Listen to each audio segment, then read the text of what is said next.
American doctors. How do you prove circumfetish pedophiles like Brian Morris, who fight so hard to keep their fetish alive, who managed to get published all over PubMed, wrong? Simply stroke an intact man's foreskin, which covers half of his erect penis, and ask him if it feels good. He will say, yes, of course, that's my penis, doctor. It's designed by nature to feel good. Are you okay, doctor? I'm worried about a stroke. Blood must not be getting to that highly educated brain of yours. If he feels it, and I'm missing those nerves, isn't that a reduction by definition? Yeah, idiot. You cut that off of me and millions of American men. When you cut off 50 to 80% of the surface area, those nerves are no longer there, which means they can't communicate to my brain. Not only that, you cut off the best part. You cut off the primary sensory tissue of my penis.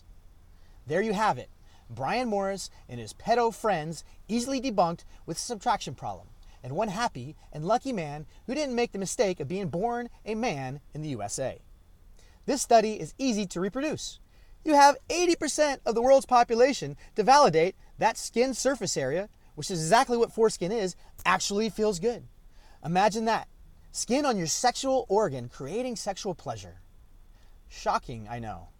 This seems strangely obvious, doesn't it? Which part of this is beyond 2 + 2 = 4 level complexity? A third grade subtraction problem and one of the 80% of the whole men in the world is all you needed. Of course, a drop of common sense as well. Just so you know, American doctor, you are a pseudoscience, 19th century quack turned violent criminal who tortures and mutilates children. You are the lowest scum on the planet. A baby knife rapist. No, really. You really are. I'd rather have been actually raped than mutilated by idiot sickos unable to do a simple math problem. If I was raped, my physical body would recover. It'd be far less painful and mentally scarring than sawing off the most sensitive part of my body with no anesthesia. If I was raped, I could regain normal sexual function. If there is damage, those tissues can heal. Nothing has been sawed off by idiots who can't pass third grade math. I choose a rape any day. And to you ladies, tell me, would you rather be raped or mutilated? It's simple. Genital mutilation is far worse than rape. How come I have to pay my whole life with the fraction of the penis sensation I was born with because you have the brains of a gnat, the ethics of a pedophile, and the greed of a central banker? Your educated, aware victims wouldn't be sad at all if you jumped off a high bridge in disgrace.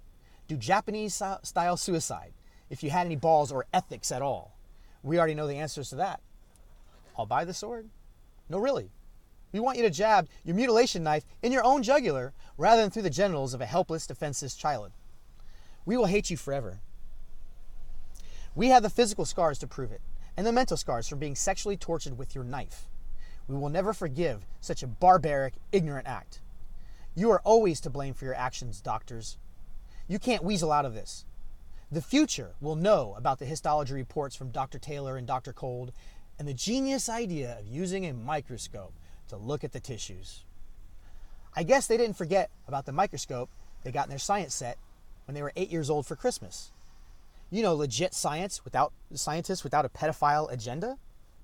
The future will know about the sensitivity testing by Dr. Sorrells and the validation by Jennifer Bazio's study, even though her conclusions were completely contradictory to her results. Apparently, you doctors have forgotten basic math, as she is also unable to use elementary level arithmetic, screwing up simple greater or less than signs in order to incorrectly interpret her own results.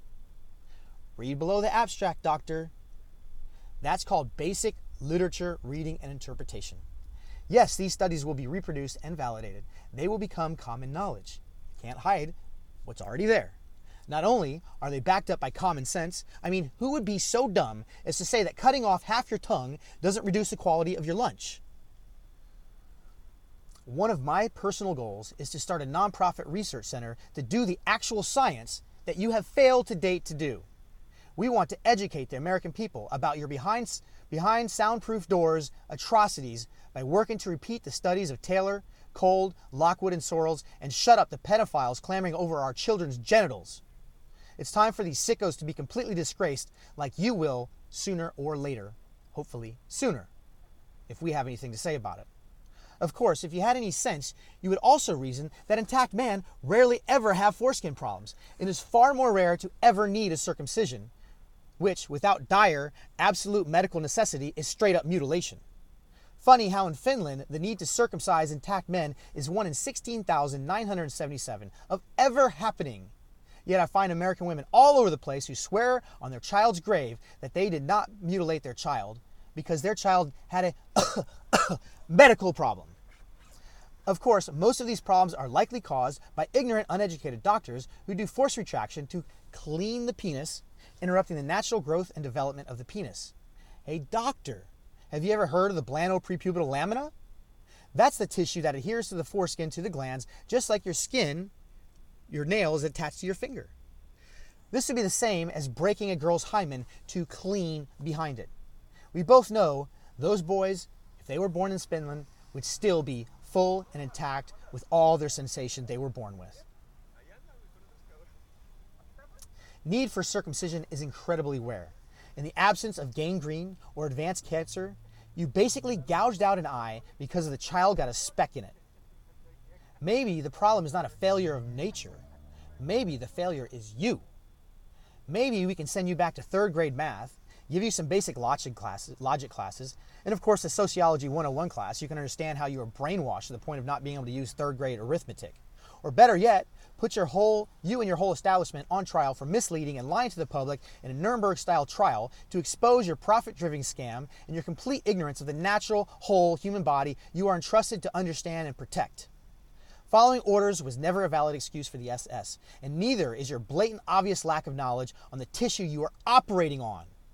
If you can't get something so simple, why would you be allowed to work on anyone in any medical capacity? Your license should be revoked immediately. You are violent criminals who play on mothers drugged up after just giving birth and helpless infants who can't fight back. What big tough guys you are. I bet you wouldn't dare cut me now, you coward idiot. I guess you forgot. We grow up. Redemption is coming to your victims, good doctor. Your science is junk. The truth impossible to cover up. A simple microscope will send you back to the 19th century where you belong. You will become the most hated men and people in America. Hope you have a bodyguard. Not everybody is as rational as me. By the way, we will be pursuing every avenue we can. We will attack from every angle. I want legal action done against you for organ theft and selling human tissue against international law. Yeah, we know not only can you make 1,000 to 2,000 an hour chopping up baby parts, but then you sell the stolen sexuality of babies, boys for profit. Even Oprah Winfrey sells expensive cream for rich, wrinkled women to lather on their face made from the stolen foreskins of helpless babies. I hear it's great for wrinkles. So our sexuality is being lathered on some ignorant, rich, old woman's face. Truth is stranger than fiction. Our time is coming, doctor. Be warned. Leave this evil torture to the 19th century where it belongs, or we will be coming for you. Get your fucking knives away from the genitals of children.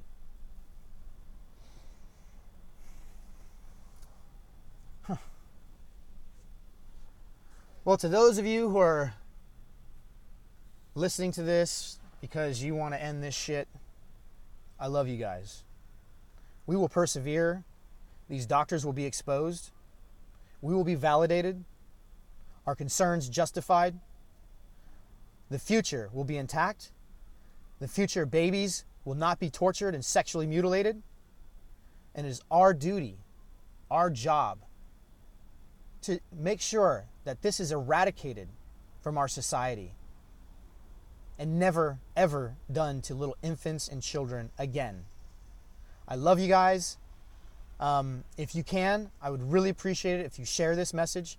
I have limited ability to share. I don't have, I'm banned from Facebook from reacting to sickos, circumfetish, weirdos who like chopping up baby parts. So if you can, please share this. Please get your friends and family to watch this. Let them know that this is being exposed and this is coming out. And no one can hide from it. Not the doctors, not the mothers who have done this and trivialize what they've done. Not the society, which is,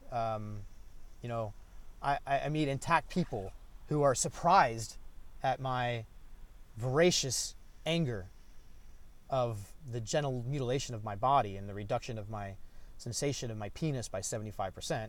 The majority of my sexual nerves are gone and missing. So I don't even...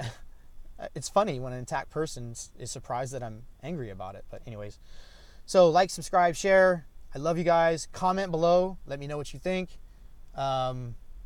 Doctors, if you're watching this, your time is coming, brother or sister, whatever creature you are, whatever bane of humanity you are. I don't even think you deserve the term Homo sapiens sapiens. That's my species. There's no way anybody in my species would ever chop up genitals of children, no matter what pseudoscience, bullshit, ridiculous, trivial medical bullshit lies you can come up with. So, love you guys who care about this issue. Hate you doctors who have done this to children. I think you deserve so much punishment. Anyways, please share it. Love you guys.